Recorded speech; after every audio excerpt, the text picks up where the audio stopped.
En los últimos podcasts hemos hecho una pausa al criticismo bíblico para hablar de las sectas judías del siglo I y la influencia que han tenido estas en el cristianismo, ¿no? Y bueno, hemos hablado ya de todos, los fariseos, los saduceos, los celotes, los esenios, ¿no? Y esta semana quiero hablar de la secta de Juan el Bautista, o mandeísmo. Bueno, para empezar, quisiera deshacer una idea que tienen los cristianos contemporáneos, que Juan el Bautista era una especie de Billy Graham. Es decir, un predicador que, si bien enseña una doctrina, no tiene ningún cuerpo organizado a sus espaldas, ¿no? Porque Billy Graham, si bien tiene un ministerio y predica el evangelio, no tenía ninguna denominación específica, ¿no? Es decir, no estaba haciendo el trabajo para una determinada secta, sino estaba invitando a recibir a Cristo, y los que lo hacían podían escoger a qué secta adherirse, ¿no? Y los cristianos tienden a creer que Juan el Bautista hacía eso. Aunque veremos, ¿no?, en la Biblia se describe que en realidad Juan el Bautista tenía un movimiento sectario, y como eso es confirmado por la existencia moderna, ¿no?, de lo que ahora se considera como el único grupo gnóstico que ha sobrevivido el exterminio realizado por los cristianos del siglo III y IV, los mandeístas, ¿no?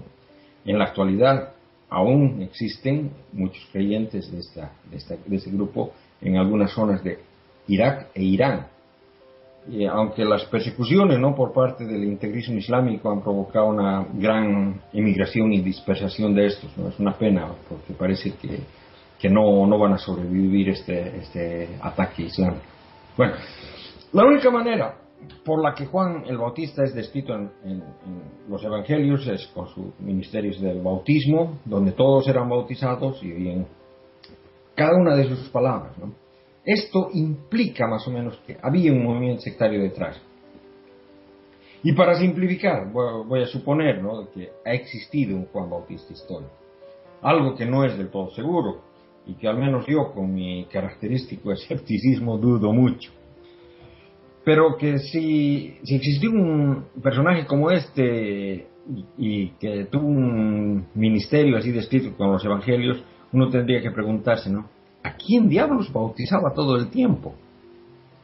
¿No? Y lo dicho, los cristianos modernos tienden a creer que era tipo Billy Graham, que bautizaba a nuevas personas todo el tiempo, ¿no?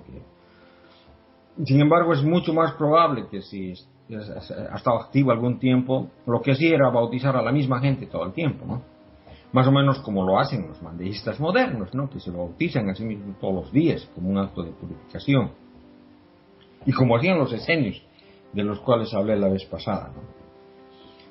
Y en realidad eso mismo dicen de él los escritos pseudo-clementinos, ¿no?, que son unos escritos cristianos del siglo IV. En realidad son unas novelas cristianas basadas en tradiciones del siglo II, y en ellas dicen que Juan el Bautista enseñaba el bautismo diario. Solamente eso ya implica de que tenía un movimiento sectario del cual era un líder, ¿no? En esos mismos escritos dicen que Juan el Bautista tenía una secta restrictiva y que se basaba en cálculos astrológicos. Tenía un énfasis lunar, por lo que solamente tenía 30 discípulos simultáneamente, al mismo tiempo, ¿no?, y que cada uno significaba los días del mes lunar. Y que tuvo algunos discípulos que añadieron ideas propias a la secta, ¿no?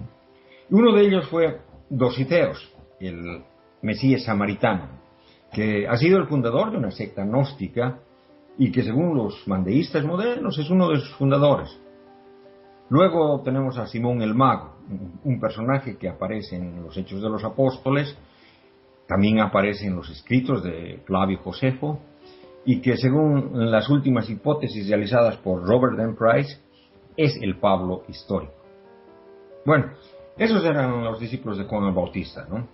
Incluso se dice que cuando Juan murió, fue primero Dositeos el que le sucedió como líder de la secta, aunque solo porque Simón el Mago no estaba en Jerusalén, y cuando él regresó, él fue el nuevo líder. Tanto Dositeos como Simón el Mago están mencionados en el Nuevo Testamento, aunque en el caso de Dositeos sin decir su nombre, ¿no?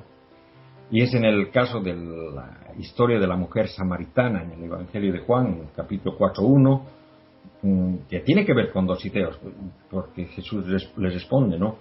Si conocieras el don de Dios y quién es el que te dice, dame de beber, tú le habrías pedido a él y él te habría dado agua viva, ¿no? Ahí, si conocieras el don de Dios. Y eso es exactamente lo que significa Dositeos, el don de Dios, ¿no? Y bueno, como deben saber, Simón el Mago aparece en los Hechos de los Apóstoles, donde tiene una pelea mágica con Pedro, ¿no? Bueno, de acuerdo con los escritos pseudo-clementinos, estos tipos eran discípulos de Juan. Y nosotros conocemos otro tipo que al menos se supone que fue discípulo de Juan, o por lo menos fue bautizado por Juan, Jesús. Y bueno, ya dije, para simplificar, estoy asumiendo que tanto Juan como Jesús fueron personas verdaderas en la historia, ¿no? Lo cual ni yo mismo creo, pero eso facilita la explicación de lo que sabemos de esta serie. ¿Y qué es lo que sabemos? Bueno, para empezar, el bautismo. Pero el Nuevo Testamento implica que había un movimiento sectario dirigido por Juan Bautista que tenía prácticas de ayuno y que Jesús y sus discípulos no compartían. En el Evangelio de Marcos 2:18 va la gente y le dice a Jesús, ¿no? Como los discípulos de Juan y los fariseos estaban ayunando, vienen y le dicen, ¿por qué mientras los discípulos de Juan y los discípulos de los fariseos ayunan, tus discípulos no ayunan? Y claro, él les da una o dos respuestas, ¿no? Pero lo interesante de esto es de que no tanto las respuestas, sino de que Jesús estaba activo con sus discípulos, así como los fariseos tenían sus discípulos, con el Juan también estaba activo con los discípulos propios, ¿no? Y mientras los fariseos y los de la secta de Juan ayunaban, Jesús y sus discípulos no lo hacían. Y Jesús conoce a Juan el Bautista, defiende a Juan el Bautista, admira a Juan el Bautista, fue bautizado por Juan el Bautista. Incluso Jesús dice de Juan el Bautista en el Evangelio de Mateo también, en verdad os digo que no ha surgido entre los nacidos de mujer uno mayor que Juan el Bautista. Pero sin embargo no sigue ni sustenta las prácticas de ayuno de Juan el Bautista. Y es de eso de donde Barbara Teiling, ¿no?, sacó la idea esta de que Jesús era el sacerdote malvado de los esenios que había roto con el carácter estricto del maestro de la justicia, que según ella era Juan, ¿no?, ya que ella asumía que Juan era esenio. De eso hablamos la anterior vez, ¿no? Pero hay otro más, en el Evangelio de Lucas, ¿no? Y no es del Lucas del Chespirito, sino del evangelista. No hay de queso nomás de papa. En la introducción del Padre Nuestro, en Lucas 11:1, dice así, ¿no? Sucedió que estando él orando en cierto lugar, cuando terminó, le dijo uno de sus discípulos, Señor, enséñanos a orar, como enseñó Juan a sus discípulos. Bueno, aquí lo primero que se me ocurre es de que si los discípulos saben que Juan enseñó a orar a sus discípulos, ¿por qué sencillamente ellos no lo hacen así? ¿Por qué tienen que tener una forma propia de hacerlo? De dos maneras, y aquí hay algo idiomático, ¿no? Jesús responde, cuando oréis, decid, y Padre Nuestro, etc. Y eso no lo dice en el pasaje equivalente en Mateo, en el Evangelio de Mateo, ¿no? Porque en Mateo dice, vosotros pues orad así, Padre Nuestro, etc. Bueno, no sé si ven la diferencia, ¿no?, pero es bastante obvia. En Lucas les está dando una oración para repetirla como loros, mientras que en Mateo la oración las da como un ejemplo. O sea, en Lucas el Padre Nuestro está dado para repetirlo, como lo hacen los católicos hoy en día, ¿no? Bueno, y el punto es de que posiblemente Juan haya hecho lo mismo, es decir, ha escrito o compuesto una oración para que sus seguidores la repitan. Y Jesús no les dice a sus discípulos, ustedes ya conocen la oración de Juan, repítanla, sino que él mismo tiene que componer su propio rezo. Así que tenemos, ¿no?, la descripción de dos grupos sectarios que van lado a lado, con diferencias en sus costumbres de ayuno como de rezos, ¿no? Y bueno, los cristianos posiblemente preguntarán, ¿cómo es posible que si es que uno piensa que Juan el Bautista dijo que Jesús era el Mesías? Bueno, la pregunta es más bien si Juan alguna vez dijo eso. El relato que acopla a Juan el Bautista con el cristianismo es, sin duda alguna, el bautizo de Jesús, ¿no? Esta historia, sin duda, causa complicaciones teológicas para los cristianos, ya que se trataba de un bautismo de arrepentimiento. Y Jesús lo realiza. Y si Jesús se arrepiente, entonces quiere decir que no era tan perfecto como lo quieren pintar, ¿no? Y ese es el problema, ¿no? ¿Qué hacía un tipo como un santo como él en un lugar como ese, ¿no? Pero bueno, en el Evangelio de Marcos, la historia es simple. El Evangelio de Marcos es el más antiguo, ¿no? Cuando estaban todos bautizados, Jesús va y es bautizado. Y cuando salía del agua, los cielos se rasgaron, bajó de él el Espíritu Santo en forma de una paloma, y se oyó una voz del cielo que le dijo: tú eres mi hijo amado, en ti me complazco. Y aquí no se menciona absolutamente nada de Juan el Bautista. Y Juan el Bautista no ha participado nada en eso, o que haya dicho algo al respecto. Ni siquiera que sepa quién era Jesús. Juan aquí es un rostro más en la multitud, ¿no? En el Evangelio de Lucas, en 3:21, la historia es simplemente una copia de la historia de Marcos, escrita de otra manera, pero tampoco menciona que Juan haya tenido algo que ver o que sepa quién era Jesús. Y eso, a pesar de que es en el Evangelio de Lucas, en el que vemos la narrativa de su infancia, en el que se crea esa noción de que Jesús y Juan eran primos y que posiblemente por eso se conozcan, ¿no? Pero eso no coincide con esa narrativa del bautismo donde Juan no conoce a Jesús. Mientras tanto, en los evangelios, en los evangelios de Lucas y de Juan hay una historia también casi idéntica, que es copia de una de la otra, en la que Juan, estando prisionero de Herodes Antipas, oye reportes sobre Jesús haciendo milagros y manda a un par de sus discípulos a preguntar a Jesús si es que era él aquel que tenía que venir. Y Jesús simplemente les dice que vayan donde Juan y le cuenten lo que ellos habían visto, y después de eso no se sabe qué es lo que pasa con el tema, ¿no? Es como una historia incompleta, ¿no? Pero lo cierto es de que se implica aquí que Juan, estando preso, no tenía la más remota idea quién era Jesús. Y eso entra en contradicción directa con el relato del bautismo que se encuentra en Mateo 3:14, ¿no? En el que Juan reconoce a Jesús como el Mesías y le dice: yo soy el que necesita ser bautizado por ti y tú vienes a mí. Y eso es lo que los creyentes piensan, ¿no? Y esa respuesta que le da a Jesús, la respuesta que le da a Jesús es enigmática, y no creo que nadie sepa qué es lo que significa, dice, ¿no? Jesús le responde: déjame ahora, pues conviene que así cumplamos con toda la justicia. Bueno, a mí me parece que es una forma en la que Mateo trata de resolver el problema creado por la historia del bautismo de Marcos, ¿no? La historia es escrita, y en la versión de Juan conoce a Jesús desde el principio. Y eso concuerda en cierta manera y contradice en otro lo que está escrito en el Evangelio, ¿no? En Juan 1:34, en el que Jesús se aparece y es reconocido de un principio, pero no es bautizado. Ese es el punto clave aquí. Juan le dice directamente: yo lo he visto y doy testimonio que este es el elegido de Dios. Un par de párrafos más abajo dice: he ahí el Cordero de Dios. Eso han debido escuchar bastante. ¿Y cómo sabe eso?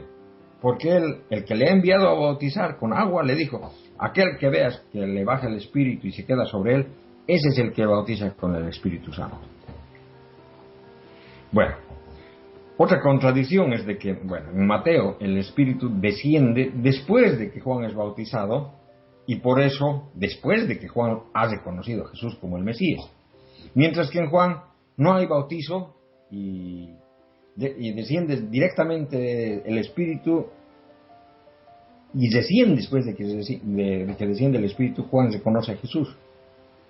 Bueno, ambos, Mateo y Lucas, coinciden que Juan sabía que Jesús era el Mesías. Mateo y Juan coinciden que Juan el Bautista sabía que Jesús era el Mesías, y eso es completamente diferente a los evangelios de Marcos y Lucas. Bueno, en realidad son los cambios los que muestran cómo la historia bíblica ha ido cambiando con el tiempo. Y la realidad que se quería llegar es que claramente en el trasfondo se ve que había una secta de Juan el Bautista que tenía la costumbre del bautismo, prácticas de ayunos, esos. ¿Y qué piensan entonces los mandeístas modernos sobre Juan y Jesús? En palabras cortas, ¿no? Para hacerlo rápido. Juan el Bautista era el Mesías y Jesús era el falso profeta. O como dirían los cristianos, ¿no? Jesús era el anticristo. En realidad los mandeístas son gnósticos. Y bueno, para explicar cualquier variante del gnosticismo, prefiero usar la historia contada en las películas de Matrix, las cuales están basadas en mitología gnóstica, ¿no? Y aquí identifico claramente. Juan era Neo, o el Mr. Anderson, ¿no? Y Jesús sería el agente Smith. Es lo que piensan los mandeístas actualmente. Dije a un principio que yo no creía en la existencia de Juan el Bautista y que parece que, igual que Jesús, es un personaje mitológico colocado de manera artificial en el hilo histórico, ¿no? Y aquí debo mencionar entonces una hipótesis que está presentada por Robert Eisley, en la que Juan el Bautista dice, aparece en las orillas de un río, está enseñando a la gente cómo vivir de manera correcta, lo que significa el arrepentimiento. En otras palabras, está difundiendo sabiduría. Y esto se parece a algunos caracteres míticos, ¿no? Bueno, Eisley dice que sí, ¿no? El nombre de Juan en el texto griego es Ioannes, lo cual se parece mucho a Oanes, solo que tiene una iota al principio, ¿no? Si sacamos la iota del principio, entonces tenemos Oanes, ¿no? Es como el... Y que la otra cosa que es diferente es que no tiene la camisa negra tampoco. Bueno, o sea, se parece a la cuestión moderna, ¿no? Ahora ya no hay phones, ahora son iPhones, ¿no? Sí, así mismo. Bueno, este Oanes era un dios pez, una especie de sireno, ¿no? O sea, que tenía el cuerpo de abajo de pez, ¿no? Y que salía del mar para enseñar sabiduría a los mortales, ¿no? Bueno, incluso si hubo un Juan Bautista, líder de la secta, la historia de este está tan fuertemente mitologizada que quedaría muy poco de lo que habría sido en realidad, ¿no? Los mandeístas modernos, que son la continuación de esa secta, son, como lo dije, el único grupo gnóstico que ha sobrevivido al exterminio realizado por los cristianos en el siglo III y IV, ¿no? Y el término mandeo, del mandeísmo, ¿no? Viene del arameo y significa sabiduría, es decir, gnosticismo. Y como todos los grupos gnósticos tienen una elaborada mitología, ¿no? Con arcángeles que se identifican con los patriarcas de antes del diluvio, como Enoch, Abel, otros, ¿no? Y que iban revelando sabiduría a la raza humana, ¿no? Una mitología bastante elaborada. Y creían, como dije más antes, ¿no? Juan el Bautista era una figura mesiánica, era la encarnación de Enoch. Y cuando estaba bautizando, ¿no? Tienen una historia que vino una figura que le dijo que era Abel, a lo que Juan les respondió: yo soy el que necesito ser bautizado por ti y no tú por mí. Y Abel le bautizó a él en el Espíritu. Y fue entonces cuando Juan fue levantado al cielo, tuvo una serie de revelaciones apocalípticas, ¿no? Es bastante obvio suponer de que el relato del bautismo de Jesús, Mateo haya tomado esta historia de los mandeístas, ¿no? Cambiándolo al Abel por Jesús. Por otro lado, también hay una historia en la que Jesús quiere ser bautizado por Juan y Juan se niega a hacerlo porque lo reconoce como al falso profeta. Bueno, en los textos pseudo-clementinos también hay un relato de un debate bastante interesante entre fariseos, saduceos, mandeístas y cristianos, ¿no? Y en el que se ve claramente esta disputa entre seguidores de Juan el Bautista y los cristianos, ¿no? Y bueno, por cierto, en los evangelios hay también la noción de que había gente que pensaba que Jesús era Juan el Bautista resucitado de entre los muertos. Incluso Herodes Antipas, ¿no? Al oír sobre los milagros de Jesús, se asusta, ¿no? De pensar que podía ser el Juan Bautista resucitado, ¿no? Porque fue él el que le cortó la cabeza. O sea, tenemos a Juan el Bautista asesinado por un tirano y luego hay gente que piensa que ha resucitado. ¿Suena familiar? Sí, es más o menos lo que dicen los evangelios sobre Jesús, ¿no? Sí. Y el relato del nacimiento de Juan el Bautista contado en el evangelio de Lucas es muy parecido a la natividad de Jesús. Y posiblemente está tomado de historias que contaban de Juan, gente que creía que Juan era el Mesías, ¿no? Y que, por cierto, están aún aquí, ¿no? Y bueno, con eso termino, ¿no? Lo de las sectas judías del siglo I. Y en los próximos podcasts, si es que seguimos, retornaremos con crítica bíblica tradicional, ¿no? Realmente es burla de la Biblia tradicional. A reírnos de las todas las discrepancias y todos los pasajes estos que nadie lee nunca. No, sí, lo leen, pero o sea que lo mezclan, o sea que digamos no, si leen un evangelio toman como hecho lo que dice otro evangelio, o sea, lo mezclan. Bueno, por ejemplo, en el evangelio de Juan, a Jesús no lo bautiza, no es bautizado. En los otros 3 evangelios sí es bautizado por Juan el Bautista, pero en el evangelio de Juan no es bautizado. Y eso viene precisamente de la pelea que había, porque en esa discusión que tuvieron los mandeístas con los cristianos que están en esos textos pseudo-clementinos, precisamente es lo que dicen. Un rato, o sea, de que yo sepa que fue Jesús el que fue a ser bautizado por Juan y no lo contrario. O hacen un mixeo de las Sí. historias como hacen con el nacimiento. Sí. La historia del nacimiento de Cristo que pues cogen de todas las historias de los 4 evangelios y hacen una. Sí. Y a veces no se puede decir eso, o sea, es justo lo que decía el Dan Barker, ¿no? Con el asunto de la resurrección, es imposible hacerla coincidir, ¿no? Si el reto que ponía este hombre era sin dejar al margen ninguno de los datos que aparece. Claro. Porque si empiezas a recortar por aquí y por allá, sí eres capaz de construir una historia, pero claro, tienes que dejar cosas al margen para no incurrir en contradicciones que son descaradísimas. Pienso que pasa lo mismo con el asunto ese del bautismo, o sea, de que si se va a tomar en cuenta todos los datos, o sea, que no se conseguiría una cosa consistente.